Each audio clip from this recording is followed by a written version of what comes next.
Bizarre Brain Comics.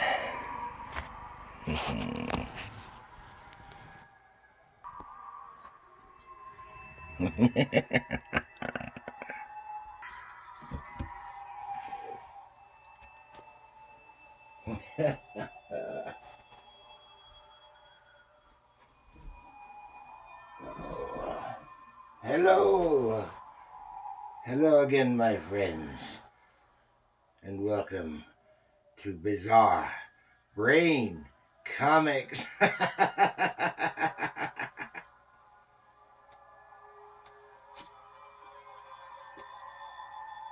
I am your host, the Dark Librarian, here to tell you tales of terror. And this is for our October Halloween fest. Yes.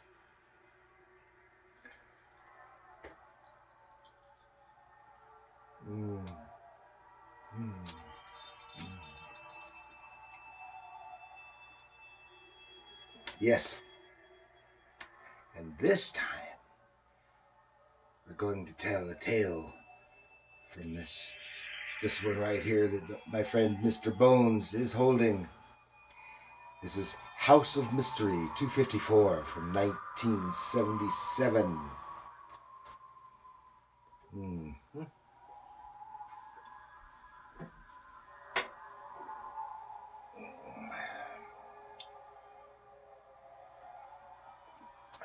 Mr. Bones doesn't want any of my drink.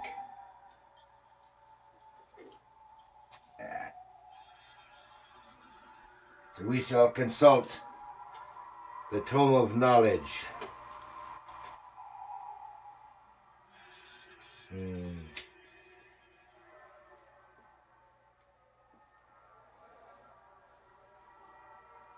House of Mystery, number 254 from 1977, DC Comics.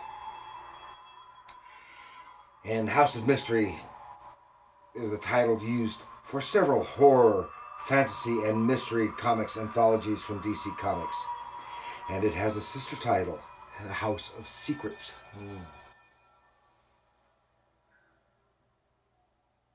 And there have been others along with them. And House of Mystery started as a horror anthology with tales of a supernatural theme starting in 1951. And then with the advent of the Comics Code Authority in 1954 and their restrictions on supernatural stories, including vampires and werewolves, the titles format changed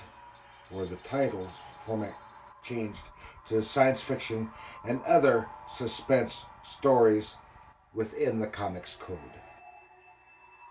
There's a little more, but first,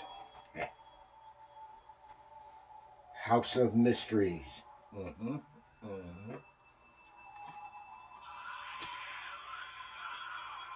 We will enter the House of Mystery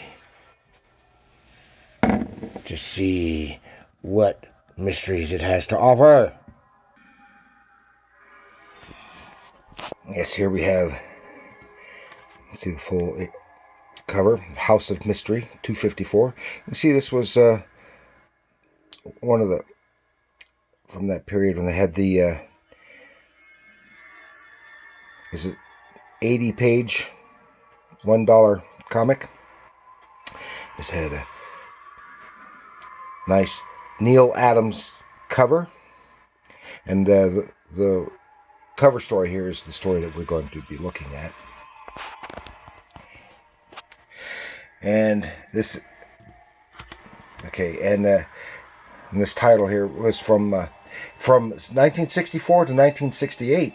House of Mystery featured superheroes such as Martian Manhunter and Dial H for Hero. When EC Comics alum Joe Orlando became the editor of House of Mystery, it returned to the horror mystery themes. And the horror host Kane was introduced, and his brother Abel occasionally appeared, as well as as hosting House of Secrets. Cain also showed up in Plop, that's Cain and Abel, and Eve. Blue Devil and Sandman. He also appeared there in the Blue Devil and Sandman. And the title was canceled in 1983 to be resurrected a few years later as Elvira's House of Mystery for 11 issues and for a short time, plus some occasional reprints. Yeah, and during Elvira's tenure there was a kind of a subplot. She was still hosting the stories, but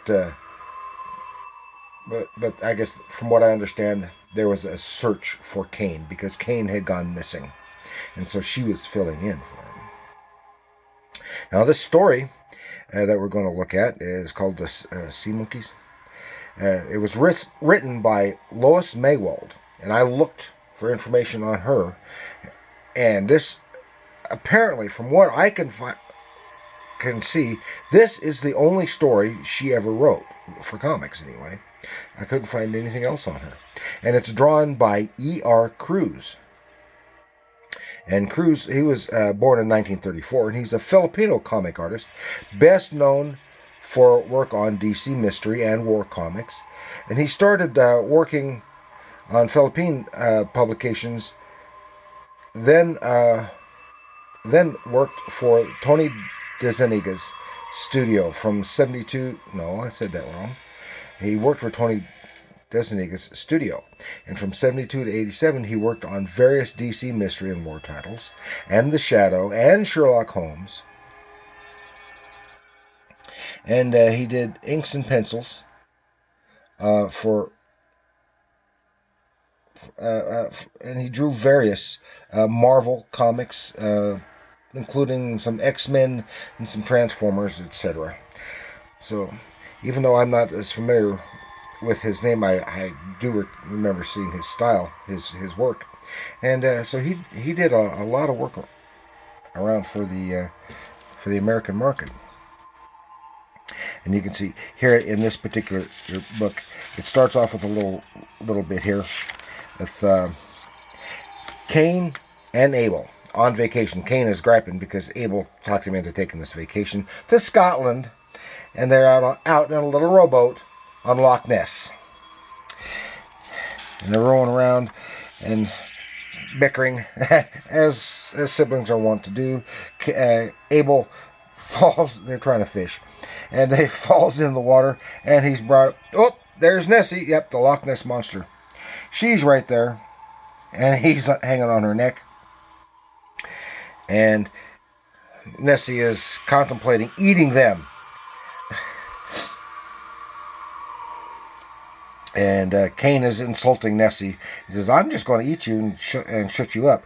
But then Cain has to tell some stories. So here we go with various stories. And there are little bits in between some of the stories. They're going back with Cain and Abel on the Loch Ness Monster. And the hosts they're kind of funny, you know. The stories are serious, but the hosts are kind of funny. I'll get involved in the goofiest things, just like they do in Plop. And this story is The Curse of the Sea Monkey by Lois Maiwald and art by E.R. Cruz.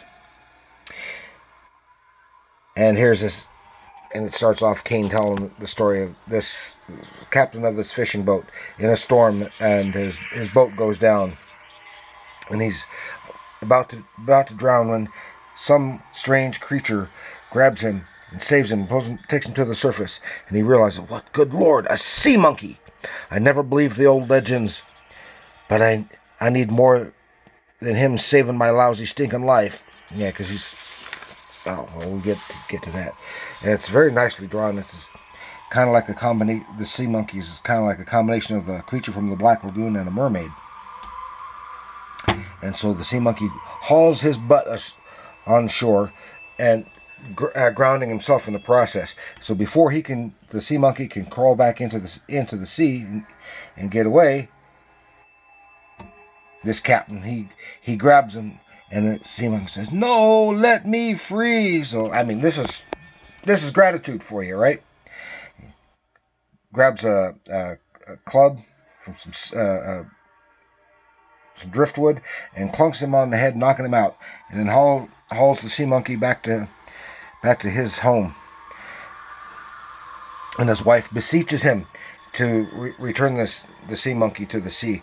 Nothing good will come of this. And he says, "I'm going to make big money off of him." And here we see over time, he starts making money by showing him around in a little circus environment. And he makes a lot of money, and he makes so much money, he's buying other fishing boats and crews and stuff, and he doesn't have to go to sea himself too much. And the sea monkey is not well.